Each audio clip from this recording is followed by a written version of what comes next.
बीते 17 अगस्त को संघ लोक सेवा आयोग यानी यूपीएससी ने 45 पदों पर भर्ती के लिए एक नोटिफिकेशन जारी किया था, जिनमें विभिन्न मंत्रालयों में खाली 10 ज्वाइंट सेक्रेटरी के पद, 35 डायरेक्टर और डिप्टी सेक्रेटरी के पद शामिल हैं।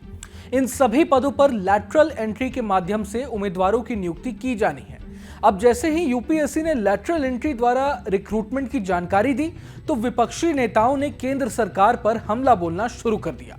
विपक्ष के नेता राहुल गांधी ने सरकार पर आरोप लगाते हुए इस कदम को ब्यूरोक्रेसी का निजीकरण बताया।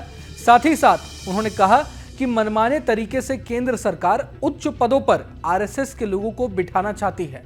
समाजवादी पार्टी के मुखिया ने इस कदम को आरक्षण विरोधी करार दिया और अखिलेश यादव ने कहा कि वे सरकारी तंत्र पर कॉरपोरेट के कब्जे को बर्दाश्त नहीं करेंगे। साथ ही साथ 2 अक्टूबर को लैटरल एंट्री स्कीम के विरोध में देशव्यापी प्रदर्शन करने की भी बात कही। बिहार के पूर्व डिप्टी सीएम तेजस्वी यादव ने भी केंद्र सरकार को आड़े हाथ लिया और कहा कि सरकार बाबा साहेब के लिखे संविधान को खत्म करना चाहती है और आरक्षण के साथ खिलवाड़ कर रही है। तमाम नेताओं ने सोशल मीडिया के माध्यम से लैटरल एंट्री के मसले पर सरकार पर हमला बोला है।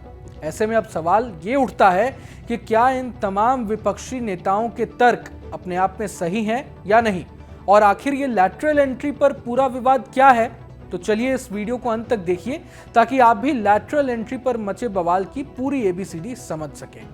सबसे पहले ये समझ लेते हैं कि आखिर लैटरल एंट्री होती क्या है और यूपीएससी इसके जरिए उच्च पदों पर अधिकारियों की नियुक्ति कैसे करता है। तो बता दूं कि सबसे पहले केंद्र सरकार ने 2017 में ब्यूरोक्रेसी में सिविल सेवा परीक्षा के माध्यम से नियुक्ति के अलावा लैटरल एंट्री के जरिए बड़े पदों पर अधिकारियों की भर्ती करने पर विचार करने की बात कही थी। सरकार का कहना था कि प्राइवेट सेक्टर के अनुभवी उच्च पदों पर बैठे अधिकारियों को भी विभिन्न सरकारी विभागों में संयुक्त सचिव, निदेशक और उप सचिव स्तर के पदों पर नियुक्त किया जाए ताकि ब्यूरोक्रेसी को और गति मिले।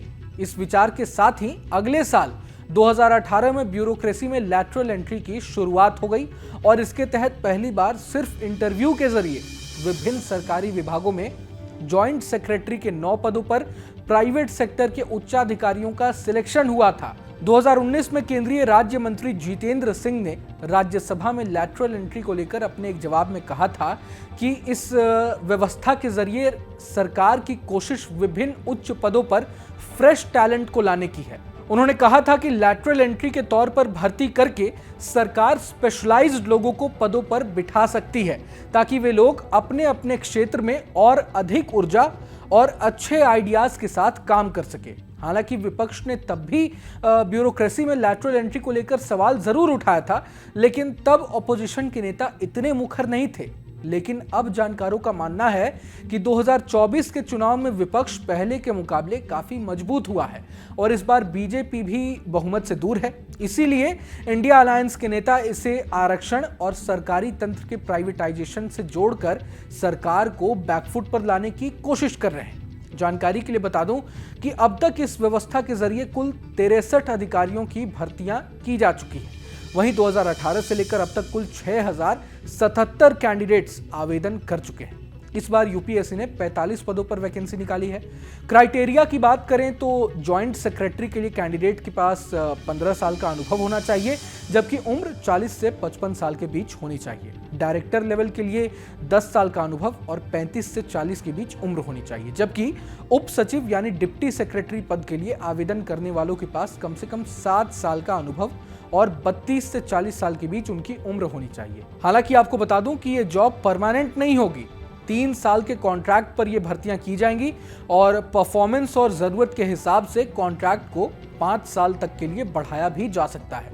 राज्य सरकार में कार्यरत अधिकारी, यूनिवर्सिटीज या रिसर्च संस्थानों से जुड़े लोग, प्राइवेट कंपनियां और कंसल्टेंसी ऑर्गेनाइजेशन से जुड़े लोग इन पदों के लिए आवेदन कर सकते हैं। लेकिन केंद्र सरकार का कोई भी कर्मचारी इन पदों के लिए अप्लाई नहीं कर सकता है। बता दूं कि यूपीएससी ने वित्त मंत्रालय में 2 पद, गृह मंत्रालय और इलेक्ट्रॉनिक्स एवं सूचना प्रौद्योगिकी मंत्रालय में 1-1 पद पर जॉइंट सेक्रेटरी की भर्ती के लिए नोटिफिकेशन जारी किया है।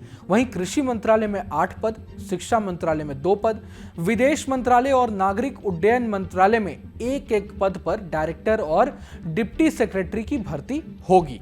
आमतौर पर यूपीएससी की परीक्षा 3 चरणों में होती है, लेकिन लैटरल एंट्री व्यवस्था के जरिए कैंडिडेट्स डायरेक्ट इंटरव्यू राउंड पास करके रिक्रूट किए जाएंगे। बहरहाल इस वीडियो पर आप क्या सोचते हैं हमें कमेंट बॉक्स में जरूर बताएं। अगर ये वीडियो आपको पसंद आए तो लाइक करें और चैनल को सब्सक्राइब करें।